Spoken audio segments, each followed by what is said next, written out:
maybe it was not a surprise that Russia didn't just sit back and watch Ukraine pounding Russian soil with Western weapons. Now, what's on Vladimir Putin's mind then? Let's discuss more with Dr. Robert English. Thanks for joining us. Nice to be here. So let's cut to the chase. Why the missile launch? Is this an eye for an eye move? Yes, I think it's pretty clear that in response to Ukraine's use, which means the Western authorization, the American permission to use these ATACMS deep into Russian territory, which Putin does not like and which have the potential to do a lot of damage, Putin has simply escalated. He's raised the stakes by hitting back with another new weapon of his own. And it's a scary escalation because whether it's formally an intercontinental ballistic missile or a medium-range one is not really the point.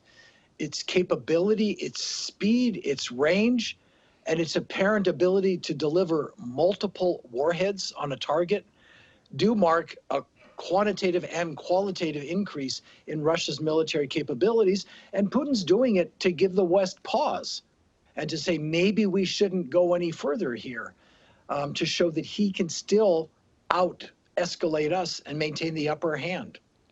Do tell us more about this new ballistic missile called Oreshnik. How advanced and threatening is this type then? Well, it has considerably longer range than anything the West is using.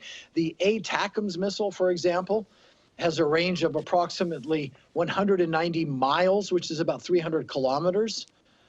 This weapon probably has a range of 5, maybe 10 times as much. We're not sure because we saw it used in over a range of only about 470 kilometers, less than 500, but it probably could fly a lot further.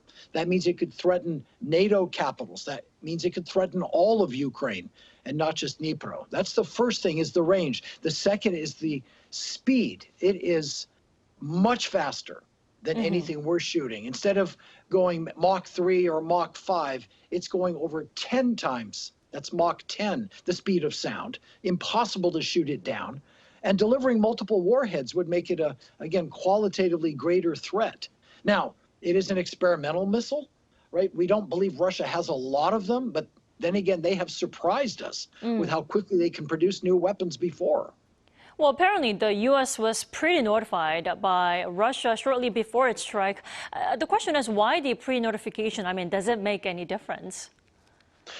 This allows Russia to show that it's being responsible, that under the terms of various arms control agreements, this kind of notification when a new weapon is tested is expected. It's to increase confidence and stability, to prevent an accidental overreaction. And remember what Putin said formally, this is still a test of an experimental weapon, only it's being tested on Ukraine.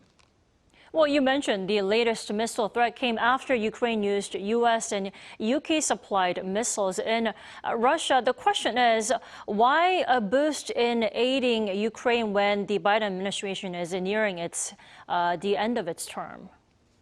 Well, that's the question a lot of people are asking. From the point of view of the Biden administration, of Ukraine's strong supporters, they hope in these last 2 months they can inflict enough damage on Russia that will push Russia to the bargaining table and get a better deal for Ukraine.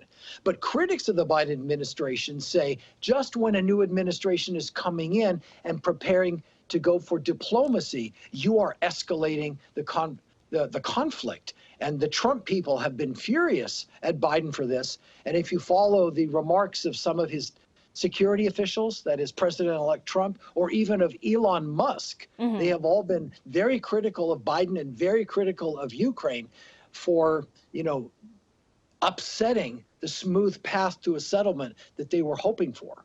Well, another example is the U.S. reportedly having decided to give Ukraine anti-personnel landmines. Now, how big of a deal is this? Isn't it extremely difficult to get the permission to use the landmines?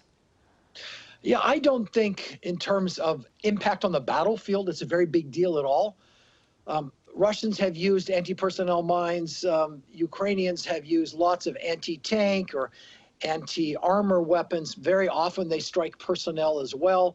They're messy, they're dirty, they're persistent, They will kill many civilians on both sides, but they won't fundamentally change the conflict over the next 2 months.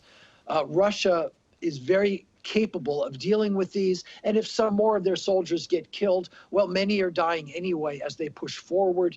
So it will not substantively change things. And I'm afraid it kind of makes the Biden administration look a little desperate that they're throwing everything they have at this conflict in the final months, which just means that the Russians will scoff and critics of the Biden administration will say, where was it 6 months ago?